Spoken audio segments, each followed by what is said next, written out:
Welcome to this Maidan-e-Amal presentation. We are a research group within the larger hsama.org project. We are aiming to create free, open source and informed information about historic South Asian martial arts. The term Maidan-e-Amal means the field of action, and this means to turn theory into practice, and that's what we're aiming to do with historic South Asian martial arts through interpreting through various different lenses the materials of the sword and shield, but also the quarterstaff and the dagger. So the goals of hsama.org are to decolonize the understanding of historic South Asian martial arts, and that's through a combination of methods. So often living traditions within the subcontinent are derided as unrealistic or exhibitionary. However, if textual evidence and historic evidence match up with the living traditions, then who are we to disagree with those who lived through periods of swordsmanship? Textual sources within the subcontinent are often deemed in an Orientalist sense as lost, or flowery, or unimportant to living traditions. This underestimates the South Asian subcontinent as a highly literate area with many stores of written knowledge.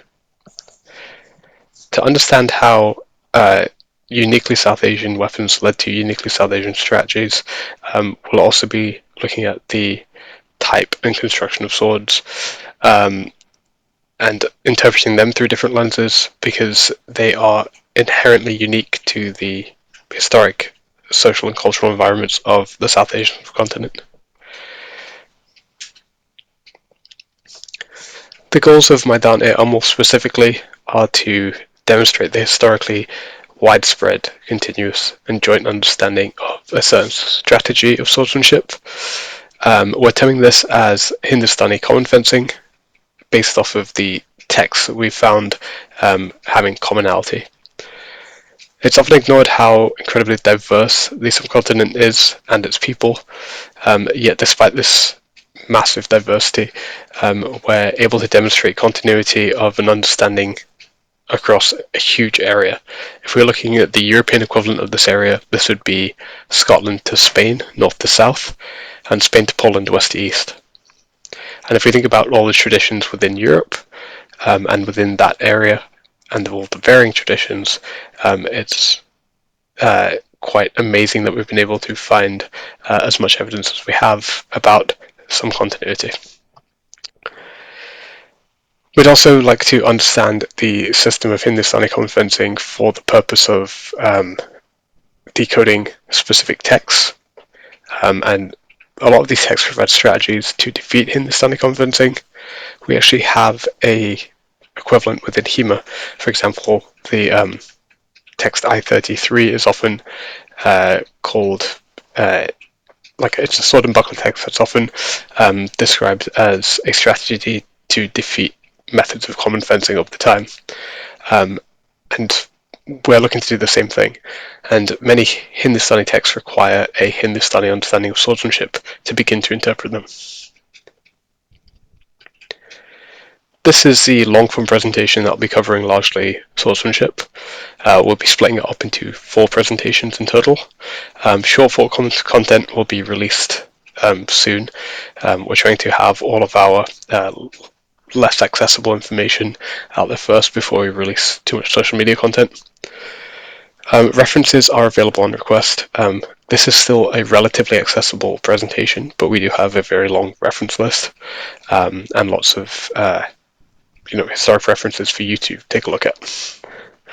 Please reach out to us. You can reach out to us through hsama.org. We also run a Discord group where we have most of our conversations on this topic.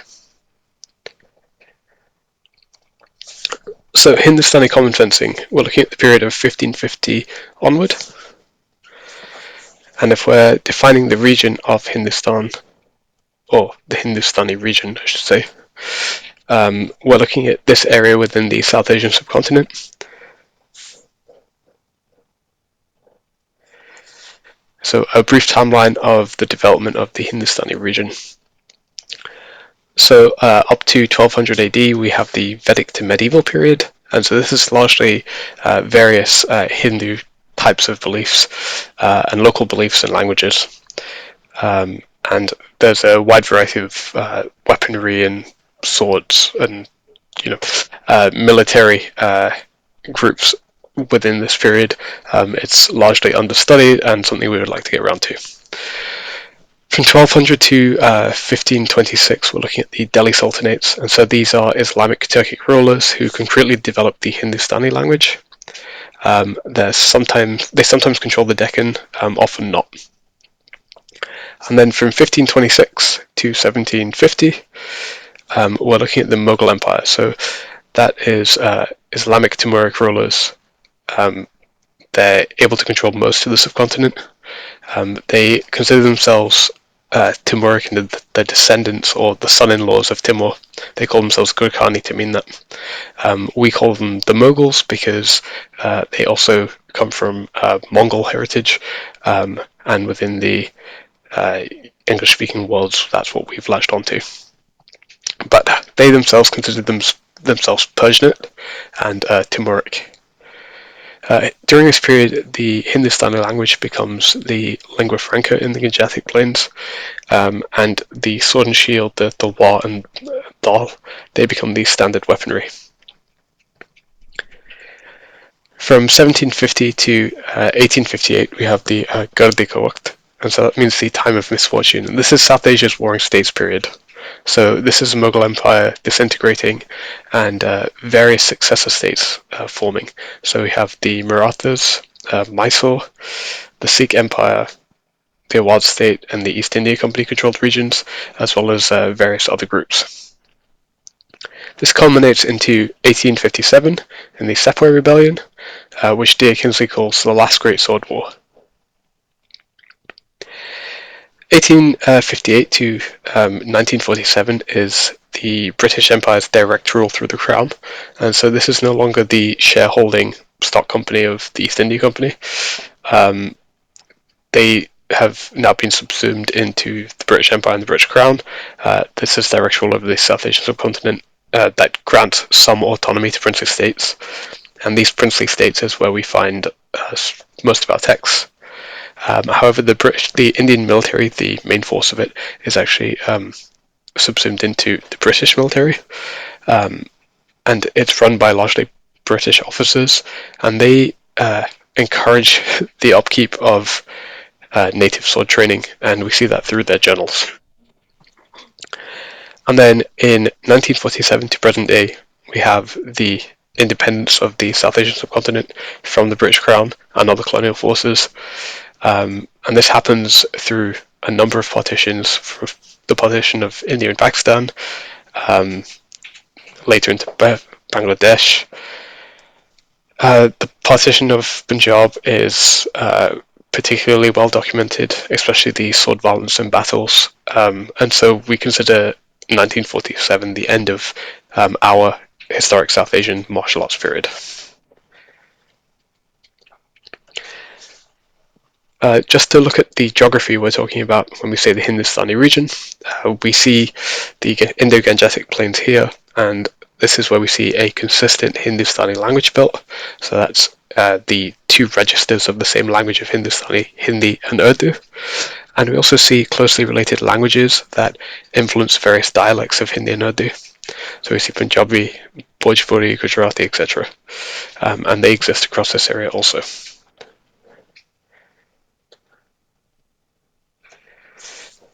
And so Hindustani becomes the Mughal lingua franca because of this geography.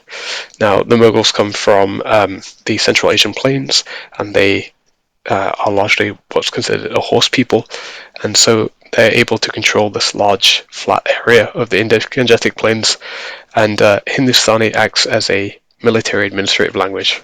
So while Farsi, the Persian language, is used as a courtly administrative language among the Mughals, Hindustani becomes the language used between nobles and their troops, usually their local troops, who speak various dialects of local languages.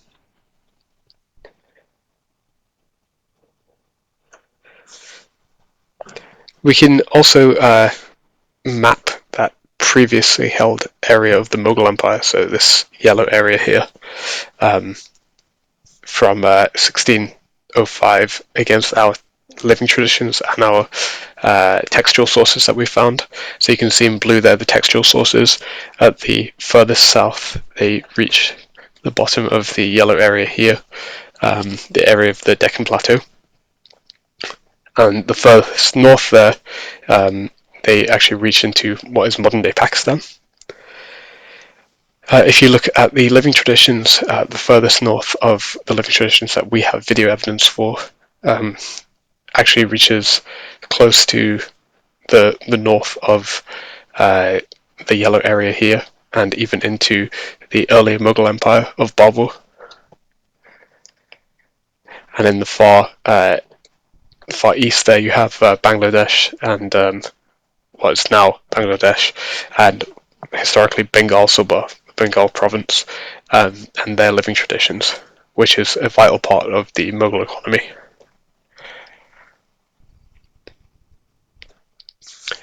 So we'll talk about the materials that we're trying to interpret.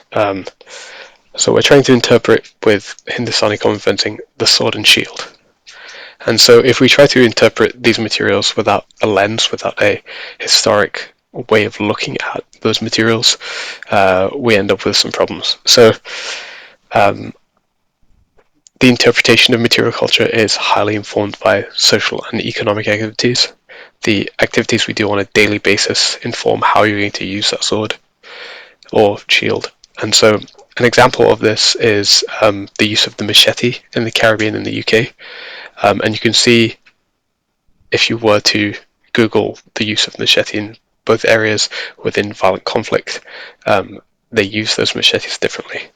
So within the UK, you'll see often like petty street gangsters will carry machetes for threats and intimidation, and you'll see often very clumsy use of that machete. However, if you were to look at the same thing in the Caribbean, because they carry the machete with them every day, they use it to cut brush, to cut cane in economic activities like agriculture. When they do fight with the machete, they have a well-versed hand, they have a well-grooved neuromuscular pathway, they have good cutting mechanics from practicing on cutting cane, and so what they can do with that machete is far greater than what the average UK street gangster can do. And then if we talk about first principles, so first principles don't really work in interpreting material that is picking up a sword and just trying to swing it. Even if you have experience in, for example, kendo or hema, you're interpreting it through the lens of kendo and hema and how a historically Japanese person would have used that sword, or historically a European person would have used that sword. It's not necessarily applicable to other cultures.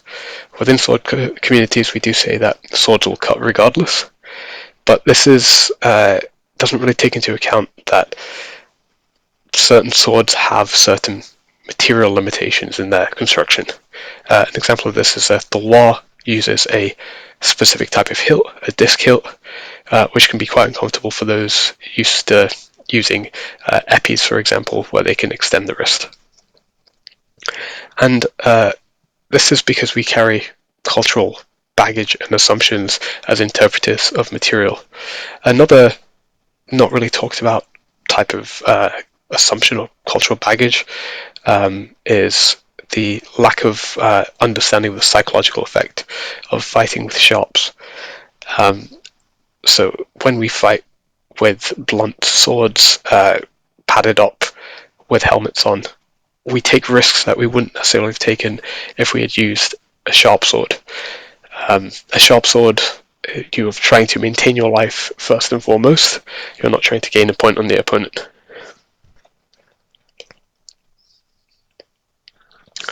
So we look at textual sources as a lens, physical culture as a lens, and living traditions as a lens. These are the three that we're looking at to interpret those materials of sword and shield. And for textual sources, we have both direct and indirect text and paintings of swordsmanship in the period.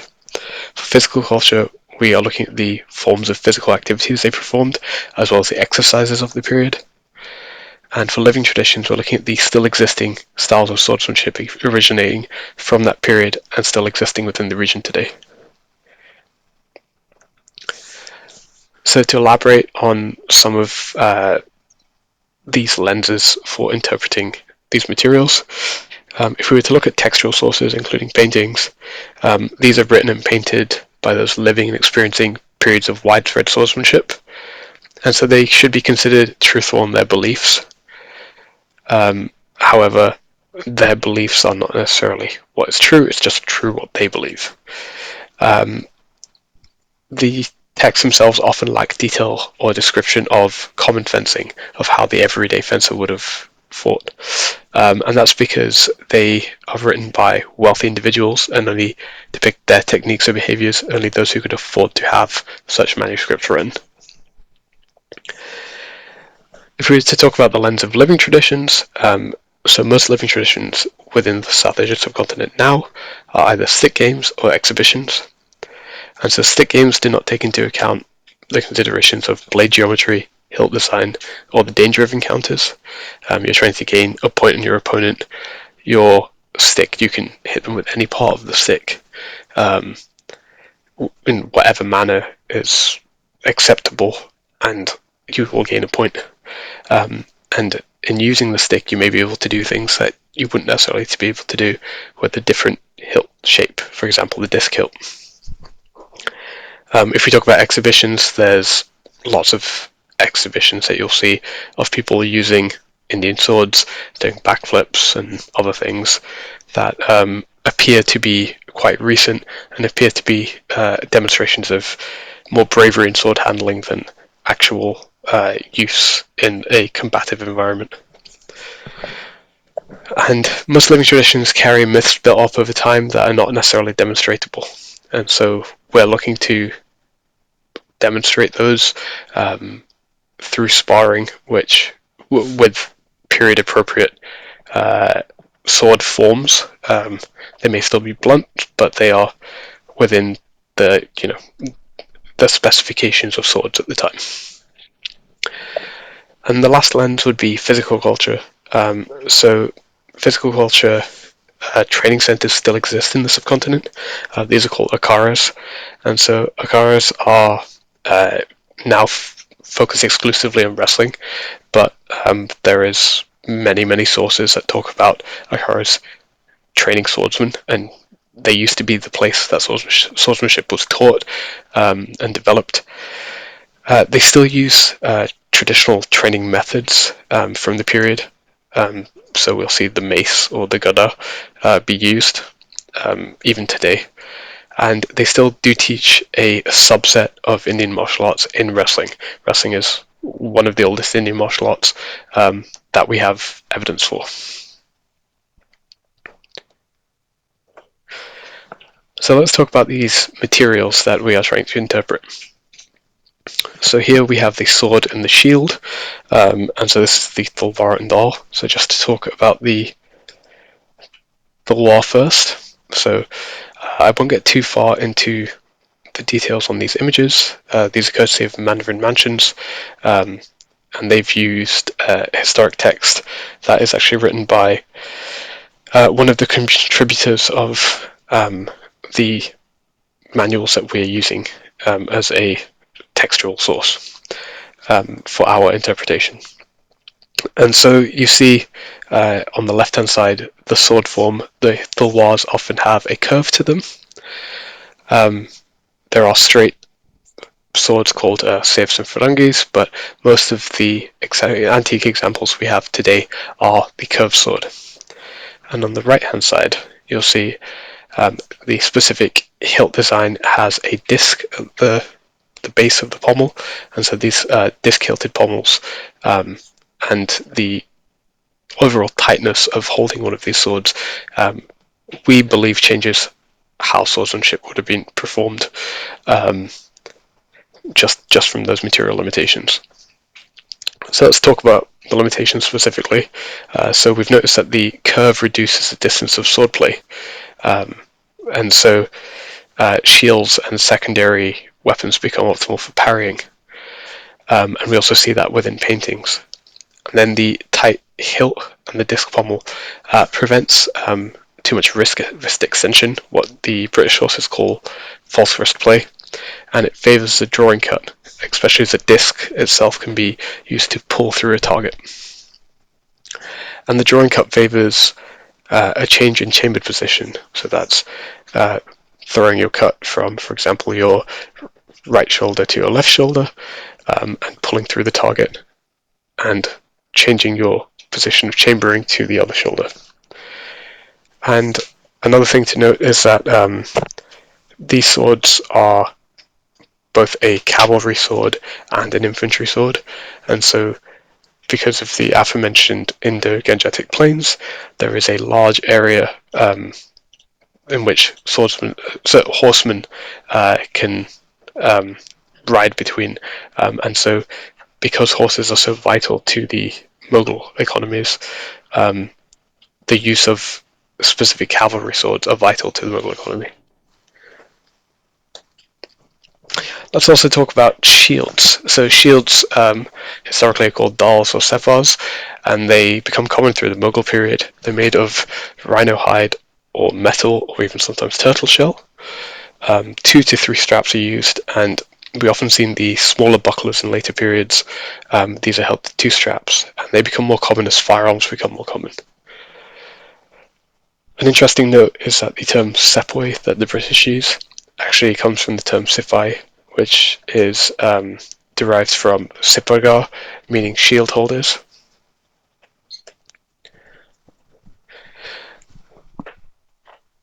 So how common was swordsmanship in this period? So military labour markets extend across the subcontinent and are huge, involving everyone across the subcontinent. And they're so big, in fact, these military labour markets, that they extend across the sea into Africa, and so you see large numbers of sub-Saharan Africans pulled in and enslaved into the Deccan, and become part of Deccani society, starting even their own princely states later under the British. There are huge amounts of weaponry available, both in period and into modern day. Buying an antique Dolwar is actually quite cheap, even till present day, especially compared to Japanese and European swords. And there was a huge amount of political upheaval on a regular basis within the South Asian subcontinent. There were always new areas to conquer, or new disputes to put down, or rebellions. And one thing to mention is that even in the Mughal period, there are just huge roving horseback bandit societies. They are easily able to flee into the plains and mountains, but they also coexist with the various empires, and until the British are able to put them down, they are a large factor in determining which side of a war will win, based on who can tempt these Bindaris, these horseback bandit societies, to their cause. And so on the right hand side here you see the young leader of the Bindari society. This was before his society's defeat by the James Skinner of Skinner's light cavalry. And so we should point out that Muslim, Hindu, and even Sikh and other religious groups actually teach swordsmanship as part of their educational institutes. And they don't just teach swordsmanship, but they also teach staff and dagger play, and it becomes the entire society is militarized. To this day, we see that these jalus, these processions that go through cities, when they happen at religious festivals, and these religious processions march through cities, they show their swordsmanship, they show their staff play. Most of the video evidence we're able to get of living traditions is during these various processions. And despite the early adoption of improvements in firearms, for example, the development of combined armed tactics under the Mughals, or the Toreador, swords actually remain a vital part of the Indic and Persianate tradition. They're a big part of the honor culture there, and field equipment. And this is until European infantry and native light cavalry tactics become vital during the Gardika Waqt. But as mentioned, until today, like there's a big importance in religious cultures on swordsmanship. Now, there was a decline in swordsmanship. It's not widely practiced today. There's a prolonged period of peace during and post-British rule, as the state has been able to extend the rule of law. Military technology has largely moved on as well. And not just military technology, but military organization. The British are able to absorb much of these bandit forces and these irregular groups of trained soldiers, and create a formalized military, and that's extended into the post-colonial states. Also, India and Pakistan maintain their own armies. It's not necessary that everyone be trained as a soldier in daily life. We also have that in 1858 and 1859, the British Parliament actually passes an Education Funding Act that allows for greater funding be allocated to, I guess what you'd call westernized institutes. These are largely Christian schools, and they promise equal citizenship and opportunities within the empire, and largely that is true. If you're able to go to one of these schools, you're able to gain higher roles within British society, and so this leads to fewer people going to these Gurukul and Agara, so these native school systems, and learning swordsmanship as part of schooling, and instead going to these British institutes. And so where we do see that swordsmanship has maintained to some degree is within communities that place a big religious or cultural emphasis on swords. For example, swords within the Sikh tradition are a vital part and a mandatory part of the initiate or the baptismal articles for Amritdhari Sikhs. And as mentioned, modern life and demands have made the skill set optional. So as the rule of law has extended, and it's guaranteed that if you live in a city, you are not necessarily going to be subject to random bandit raids, the need to carry a sword has decreased. However, in rural areas that maintain a lower degree of the rule of law, an example being I've been out into the countryside a decade or two ago, and you're driving on the highways, and if you stop, there is a concern from the drivers of vehicles that we may be robbed. And so within these rural areas, they do maintain some traditions, but it's often mocked as like a country bumpkin skill set, especially as the prevalence of firearms has increased.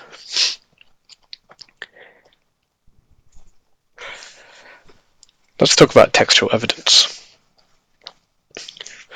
So we have 6 texts in total that we've been able to find commonalities across. The 6th text is not included here. There's a small note at the bottom there that says that 6th text was the only available copy, is largely translated into English. It only contains one overlapping term, which is the term for footwork, but it does contain diagrams of footwork and modern photographs of people performing footwork. That text is from the 1930s and will not be included in our analysis here because it was largely translated into English. So we have these 5 texts. You can see they extend from 1590 at the earliest on the right hand side, and that's actually written by one of the sultans of the area at the period. It's written in a form of Urdu but in a Persian script,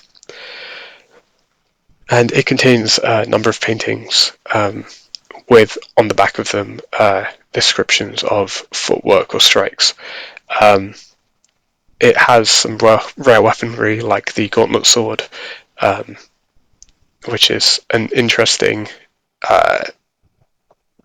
an interesting area that we would like to delve into, but there's not really that much information about these types of weapons. So what we've focused on is the use of the terroir in these paintings. Next up, we have this manuscript, and the date is unknown. However, it's written almost entirely in Persian. However, yeah, it's written entirely in Persian. It uses Persian nationalic, which is a script. So that puts its time period probably before the 1800s, because we see the move to Urdu after this. But it does include some Hindustani fencing terms, and it even defines them. So it includes this term karak, which means a strike to the knee. In modern Hindustani, it means a crack, like a cracking sound. But specifically in this manuscript, it does describe as a strike to both knees as a karak. We have only been able to attain about half the pages of this, and also the Nahangnama. Then we have the Mifta-i Sipkari. So that deals generally with the sword, but also has a small passage on the use of dual-wielding swords, which is interesting. It's from the 1812s. It's written in the Awadh region. So this is around 50 years before the Sepoy Rebellion. It's maintained in a princely state library. It's written in Urdu, but the script it uses is Persian nationalic, and it uses a wide variety of Hindustani terms. So we'll move on to the next one here, the Shastravidya Nama. This is actually written in Punjabi. It's published by a religious sect. And even though it's written in Punjabi, it uses a lot of Hindustani, mutually intelligible terms. And an interesting thing to note is that even though we have the date of 1980, that is when it's published. It's published posthumously. But it's published posthumously on the teachings of a 100-year-old instructor. And so the 100-year-old instructor was born in around 1880. And within the text, it talks about how he trained hundreds of Sikhs during partition in swordsmanship, and it contains a number of drills on sword and buckler, single sword, and dagger. And then finally we have the Indian Encyclopedia of Physical Culture, which is our most comprehensive text. It includes absolutely everything: sword and buckler, double sword, single sword, even some gauntlet sword, dagger, quarterstaff lati, and unarmed combat. It's written in both Hindi and English, and the copy we have is the reprint of the 1950s version. The 1950s reprint of the 1930s original encyclopedia. But it still contains all of the Hindustani terms for strikes and actions. It has modern photographs of how to do the plays. It's written explicitly as a manual to teach people from the ground up how to do the Indian style of fencing. It calls the style of fencing Gadka, which, interesting to note, is also what it's called in the Shastravidya Nama here. We've been largely recreating the information within the Indian Encyclopedia of Physical Culture, and then using that to interpret the information further back. So we'll use this to then interpret the Mifta-i Sipkari, and use the combination of both of them to inform how we interpret this text here and the Nahangnama. So again, here is a map of all of our living traditions and our textual sources. So we have the art of Gadka fighting and the Shastravidya Nama originating in Punjab here. The Mifta-i Sipkari here. We also have the Rizla there is a lot of text originating here also.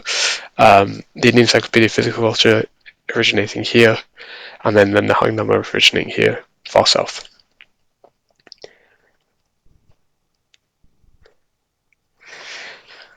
So just as a comparison, these are the two images we have from the Indian Encyclopedia of Physical Culture in 1930 and the Mifta-e Sipagari in 1812. So there's over 100 years between these two manuscripts and manuals, and they're from two vastly different parts of the country. So again, this distance here to here, separated by what is essentially a desert, and it's not seen in this map, but there's actually just a large range of inaccessible hills here, so inaccessible that the Mughal Empire bankrupted itself trying to pass these hills and invade the south. And so despite that geographic distance and actually ethnic difference, these are written by people from two vastly different ethnic groups and religious groups, we see commonalities in the layout of this image. And you'll see the red text on the right here. That actually says at the top, these are locations to strike to kill someone. And it's written the names of the locations. And these locations match up with the image on the left, not just in terms of where they're written, but the actual names themselves. And so we decided to analyze how common the terms appear within the texts. So not just these texts, but between other texts. How often do these terms appear? And so we see the Mifta-e Sipagari, MIS here, actually has a large number of terms that overlap with almost every one of these texts.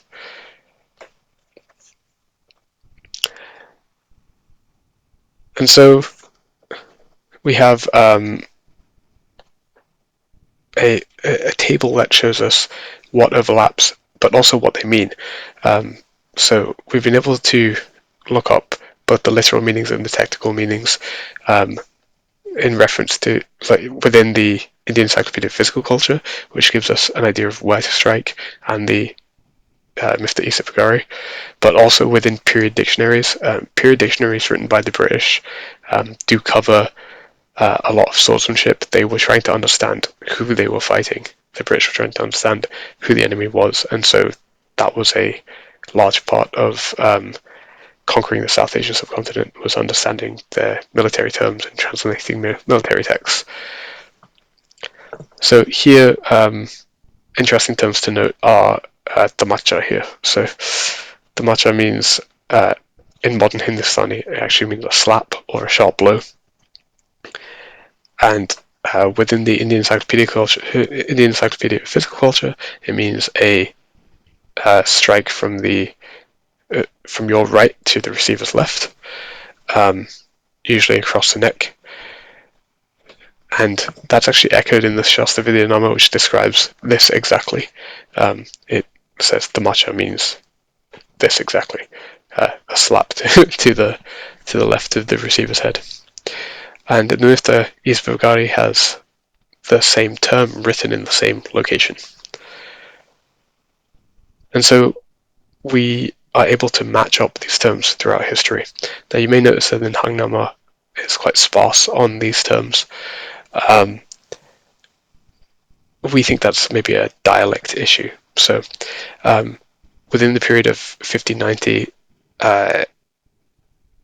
things were still stabilizing, like the Hindustani language was still stabilizing within parts of India. So outside of the Indo-Gangetic plains in the south, in the Deccan, the courts were Farsi speaking, but the locals were Marathi speaking or other languages. And Marathi it's mutually intelligible with Hindi to a degree, but it does have its own terms. And so what we see instead is, instead of them using, for example, like the macha to name a cut, they actually say dar, meaning the edge of a blade, and they say they have a term, a Marathi term meaning upward, and so they say upward dar, and they list those out instead. And so that might be why we don't see the same overlap with those Nahang Nama terms. It's still mutually intelligible to a degree, and there are still some terms that overlap.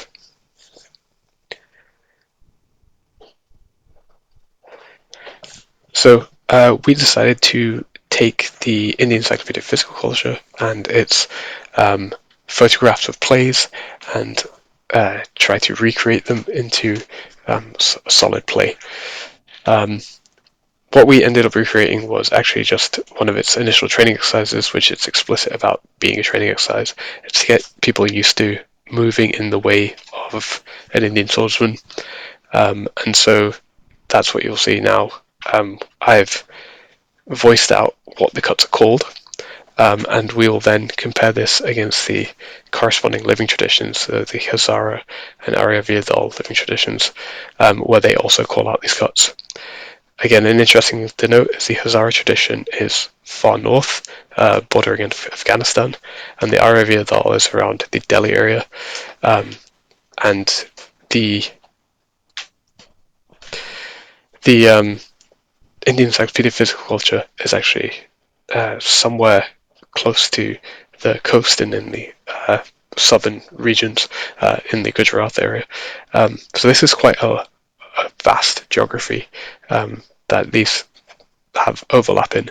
They use the same terms you'll see, and I'll subtitle that video here.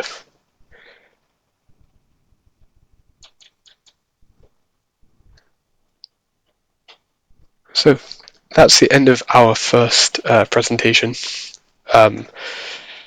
We will continue with physical culture presentations and living tradition analysis. And again, these will compare to the textual sources. So we'll be comparing living traditions to the textual sources and physical culture to the textual sources, and using that to interpret how a Talwar was used. We also have other projects going on at Maidan-e-Amal. So Maidan-e-Amal has a Lathi project where we're looking at quarterstaff, Kanjaguzari, which is dagger fighting text, and we have lots of corresponding text to that. We also have loads of information about Vajramushti, which is a type of knuckle fighting that was used in a gladiatorial context. We also knuckle duster fighting, so it's used in the gladiatorial context and it's used among multiple regions, and we have lots of accounts. We also have manuals for that, and we have accounts from a guy who in the 1980s trained with the last of those gladiators. We have James Skinner's light cavalry manual. We've been able to get, because of recent auctions, the final few images, and we're able to get the text from the National Army Museum. We also have Tipu Sultan's Mysorean rocketry manual, and so this is the rocketry manual that has defeated the British in multiple wars, that the British were only able to defeat Tipu Sultan by reverse engineering it and creating the rockets themselves, this metal shell artillery. They destroy Tipu Sultan's army using his own tactics. They then take that to Chesapeake Bay, and they're able to use that as concrete shelled artillery against the Americans. And so this is another interesting crossover with HEMA. We also have the Sikh Empire modernized military manuals that uses European drill.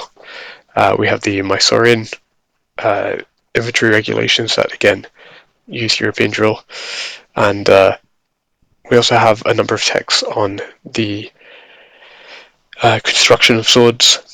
And again, all of these are a separate projects from this current project looking at interpreting various Hindustani swordsmanship specific texts.